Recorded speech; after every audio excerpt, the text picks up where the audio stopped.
Hello friends, জন্মদিনের সকালটা কীভাবে কাটালাম তোমরা তো দেখেই নিয়েছো। এবার সন্ধে হতেই একটু বেরিয়ে পড়েছিলাম কাঁচরাপাড়া যাবো দেখে, একজন আসবে বলেছিল। তা টোটো করে কাঁচরাপাড়া পৌঁছে গেলাম। কাঁচরাপাড়া পৌঁছে তার সাথে দেখা করার পর সে আমাকে বললো, চ আজকে তোর ফেভারিট জিনিস মোমো খাওয়াবো।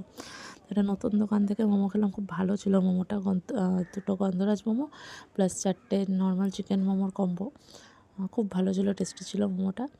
মোমো টোমো খেয়ে আমরা আবার একটু এদিক ওদিক ঘুরে চলে আসলাম আবার স্টেশনে।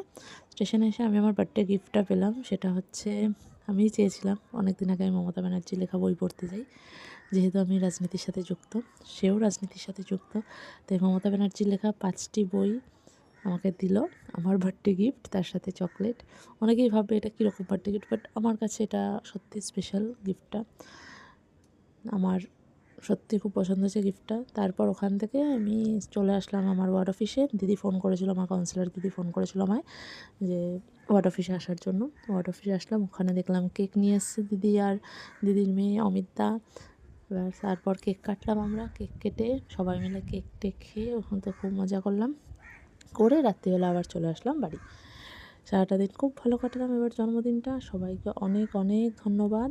সবাই আশীর্বাদ করো যেন এভাবেই থাকতে পারি সারা জীবন, এটুকুই বলবো, আর বেশি কিছু বলবো না। Thank you so much.